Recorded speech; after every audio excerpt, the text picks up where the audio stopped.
শুরু করছি আজকের কাজ। এই মোটিভটাই তৈরি করে তোমাদেরকে দেখাবো।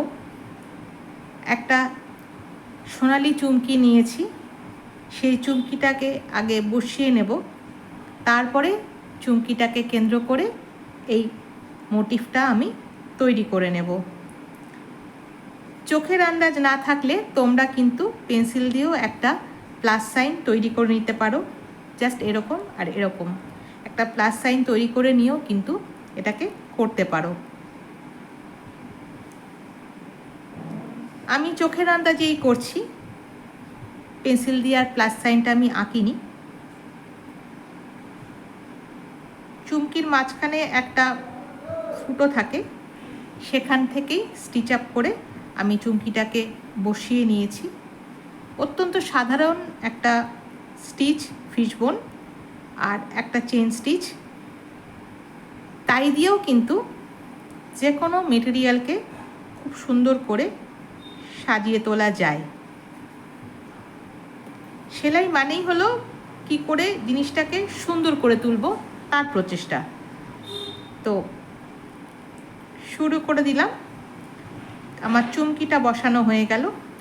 এরপরে এই চুমকিটাকে কেন্দ্র করে চারদিকে চারটে ফিশবোন স্টিচ দিয়ে নেব।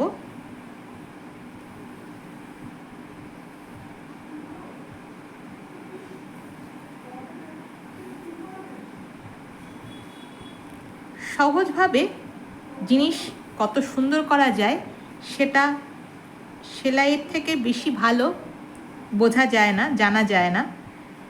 তো সেই সহজ পদ্ধতিতেই আমি চেষ্টা করি আমার যে কোনো কাজকে নিখুঁত তুলে ধরার জন্য, নিখুঁত করে তোলার জন্য।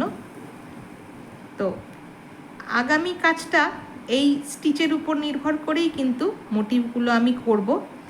এই ডিজাইনটা আমি একটা কামিজে করব, সেটাও আমি যখন করব তোমাদের সাথে শেয়ার করব।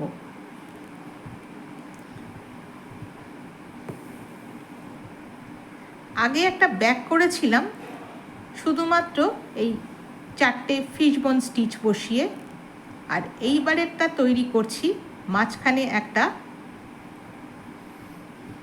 চেন স্টিচ দিয়ে দেবো। দেখলাম বেশ ভালোই লাগছে দেখতে, শুধু ফিশবোনের উপরে না থেকে মাঝখানে ফাঁকা জায়গাগুলোতে এই চারটে ফিশবোন করাতে মাঝখানে চারটে স্পেস তৈরি হয়েছে। সেই স্পেসটার মধ্যে আমি একটা করে চেন স্টিচ বসিয়ে দেব।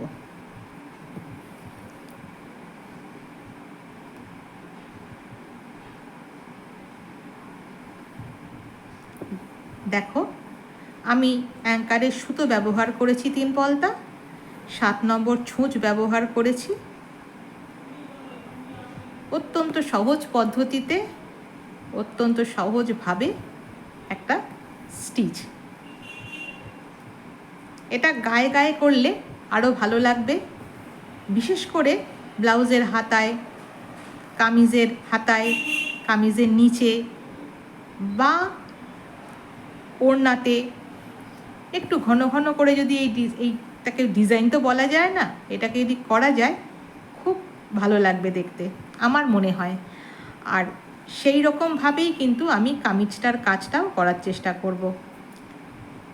চেন স্টিচটাকে একটু বড় করে দিয়ে দিলাম যাতে জিনিসটা ফোটে ভালো, দেখতে ভালো লাগে, আর কিছু না।